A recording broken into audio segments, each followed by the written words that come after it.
भूतिया होटल का कमरा नंबर 13। रात के ठीक 11:15 पहाड़ों पर मूसलाधार बारिश हो रही थी। बिजली की चमक पूरे इलाके को कुछ सेकंड के लिए उजाला देती और फिर सब कुछ गहरे अंधेरे में डूब जाता। उसी सुनसान सड़क पर अपनी कार चलाते हुए आरव बार बार जीपीएस देख रहा था। उसे एक पुराने शहर में अगले दिन होने वाली नौकरी की इंटरव्यू के लिए पहुंचना था। अचानक कार का इंजन झटके खाने लगा। ये अभी बंद मत होना, आरव बड़बड़ाया। लेकिन अगले ही पल इंजन पूरी तरह बंद हो गया। उसने कई बार स्टार्ट करने की कोशिश की, मगर कार ने जवाब नहीं दिया। मोबाइल निकाला तो उसमें सिर्फ 1% बैटरी बची थी और नेटवर्क भी गायब था। तभी बिजली चमकी। सड़क की दूसरी तरफ उसी धुंध में एक पुरानी 3 मंजिला इमारत दिखाई दी। उसके ऊपर टिमटिमाता हुआ बोर्ड लिखा था, होटल शांति धाम। अजीब बात यह थी कि आरव ने कुछ सेकंड पहले तक वहां कोई इमारत नहीं देखी थी। बारिश तेज होती जा रही थी। मजबूरी में वो अपना बैग उठाकर होटल की ओर चल पड़ा। जैसे ही उसने दरवाजा खोला, अंदर अजीब सी ठंडी हवा चली। रिसेप्शन पर एक बूढ़ा आदमी बिना पलक झपकाए उसे घूर रहा था। कुछ पल की खामोशी के बाद बूढ़ा धीरे से बोला, कमरा चाहिए? आरव ने राहत की सांस लेते हुए कहा, हाँ, बस एक रात के लिए। बूढ़े ने रजिस्टर उसकी ओर बढ़ाया। आरव ने जैसे ही अपना नाम लिखा, बूढ़े के चेहरे पर हल्की सी मुस्कान आई। फिर उसने लकड़ी की एक पुरानी चाबी आरव के हाथ में रखी। उस पर सिर्फ एक नंबर लिखा था, 13। आरव ने चौंक कर पूछा, क्या दूसरा कमरा नहीं है?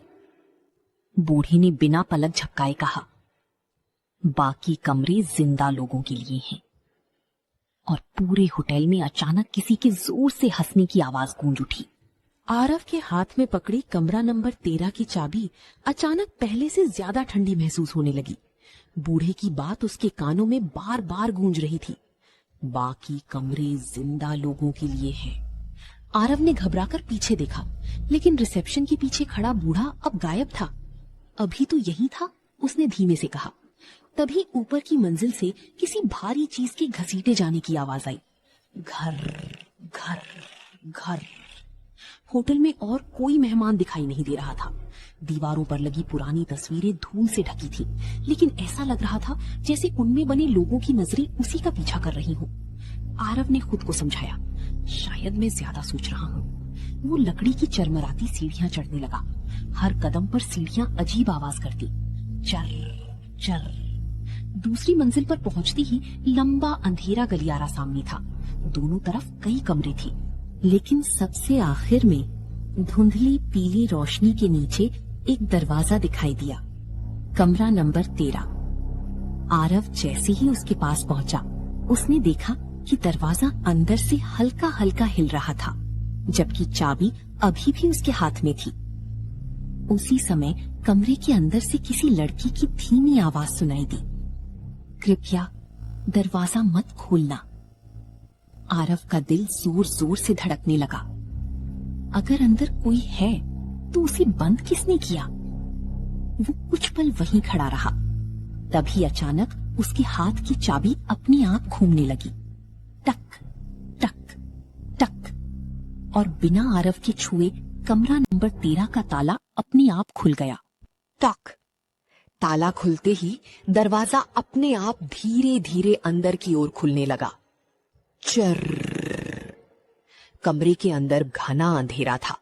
बाहर गलियारे की पीली रोशनी बस दरवाजे तक ही पहुंच रही थी। आरव ने मोबाइल की टॉर्च जलाई।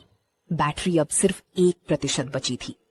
जैसे ही वो अंदर दाखिल हुआ, दरवाजा जोर से उसके पीछे बंद हो गया। धड़ाम। आरव घबराकर पलटा और हैंडल घुमाने लगा, लेकिन दरवाजा नहीं खुला। कमरे में एक पुराना लकड़ी का बिस्तर, धूल से ढकी अलमारी और दीवार पर टंगी एक टूटी हुई घड़ी थी, जिसकी सुइयां रात के 12:13 पर रुकी हुई थी। अचानक कमरे का तापमान बहुत नीचे गिर गया।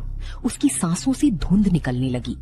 तभी टप टप टप बाथरूम से पानी टपकने की आवाज आने लगी। आरव ने कांपते हुए टॉर्च उस ओर घुमाई। बाथरूम का दरवाजा आधा खुला था। अंदर लगे धुंधले शीशे पर किसी ने उंगली से सिर्फ 3 शब्द लिखे थे, भाग जाओ अभी। आरव के शरीर में सिहरन दौड़ गई। उसी क्षण पीछे रखी पुरानी अलमारी का दरवाजा अपने आप धीरे धीरे खुलने लगा। चर्र। अलमारी के अंदर एक पुरानी धूल भरी तस्वीर रखी थी। आरव ने तस्वीर उठाई और उसके हाथ कांपने लगे। तस्वीर में वही होटल था, वही कमरा नंबर 13, और सबसे आगे खड़ा आदमी वो खुद आरव था। लेकिन तस्वीर के नीचे लिखी तारीख थी 15 जुलाई 1996, जबकि आरव का जन्म तो कई साल बाद हुआ था।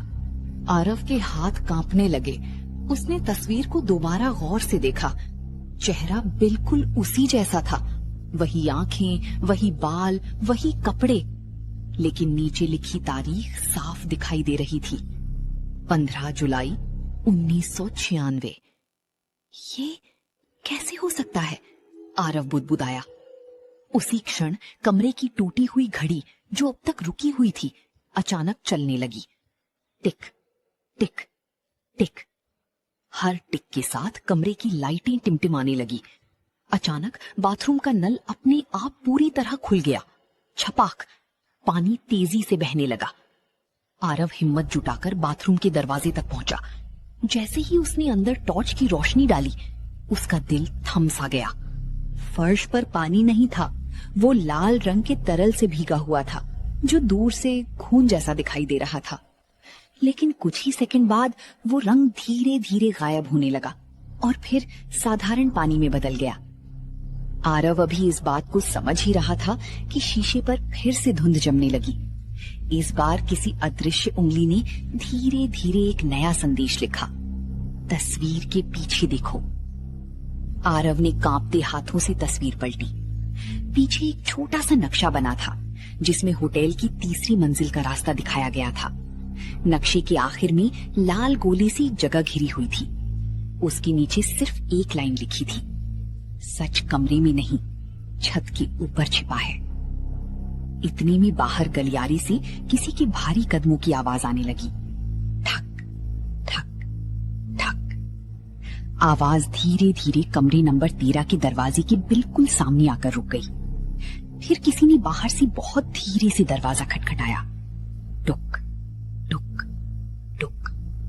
और एक धीमी डरावनी आवाज आई, आरव दरवाजा खोलो, मैं तुम्हारा इंतजार कर रहा हूं। दरवाजे पर दस्तक फिर सुनाई दी। टुक टुक टुक। आरव ने हिम्मत करके पूछा, कौन है? बाहर से वही धीमी आवाज आई, रिसेप्शन वाला, दरवाजा खोलो। लेकिन तभी कमरे के अंदर उसके बिल्कुल पीछे एक लड़की की फुसफुसाहट सुनाई दी, मत खोलना, वो इंसान नहीं है। आरव के पूरे शरीर में सिहरन दौड़ गई। उसने धीरे धीरे पीछे मुड़कर देखा। कमरे में कोई दिखाई नहीं दे रहा था। उसी समय दरवाजे के नीचे की दरार से एक लंबी काली परछाई धीरे धीरे कमरे के अंदर घुसने लगी।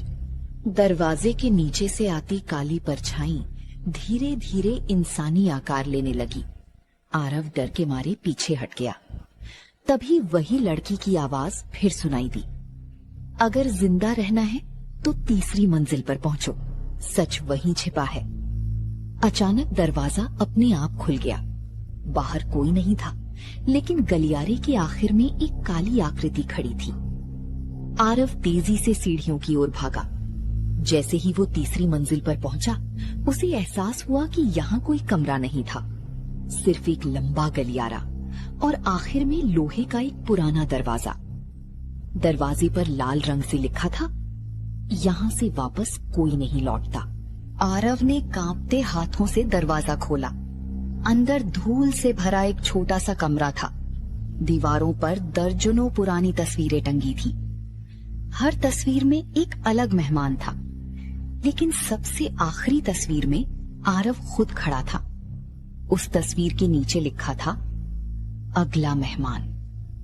तभी पीछे से किसी ने धीमे से कहा, तुम समय पर आ गए। आरव पलटा, लेकिन वहां कोई नहीं था।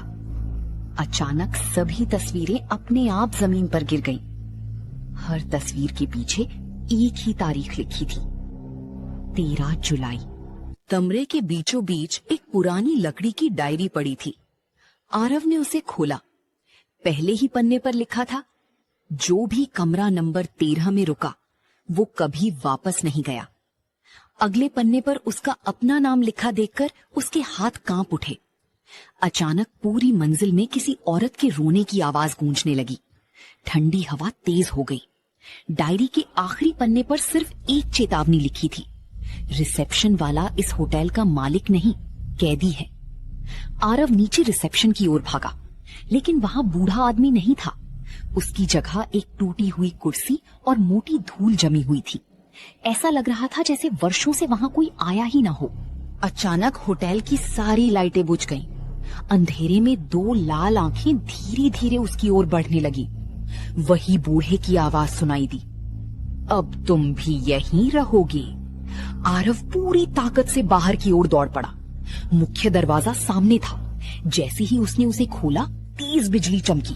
बाहर वही सुनसान सड़क थी, लेकिन उसकी कार पूरी तरह जंग लगी हुई थी, मानो कई सालों से वहीं खड़ी हो। आरव के होश उड़ गए। आरव किसी तरह सड़क तक पहुंचा। पीछे मुड़कर देखा, होटल गायब था। उसकी जगह सिर्फ खंडहर बचे थे।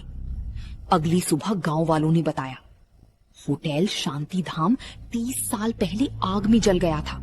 कमरा नंबर 13 में ठहरे सभी लोग लापता हो गए थे। तब से वो होटल सिर्फ उन्हीं लोगों को दिखाई देता है जिनकी किस्मत उन्हें वहां ले जाती है। आरव ने राहत की सांस ली, लेकिन तभी उसकी जेब में कुछ चुभा। वो कमरा नंबर 13 की वही पुरानी चाबी थी, जिस पर अब धीरे धीरे एक नया नाम उभर गया था। ऐसी मजेदार और खौफनाक डरावनी कहानियां देखने के लिए हमारा YouTube चैनल सब्सक्राइब करें और कमेंट करके जरूर बताएं कि आपको कैसी लगी ये कहानी।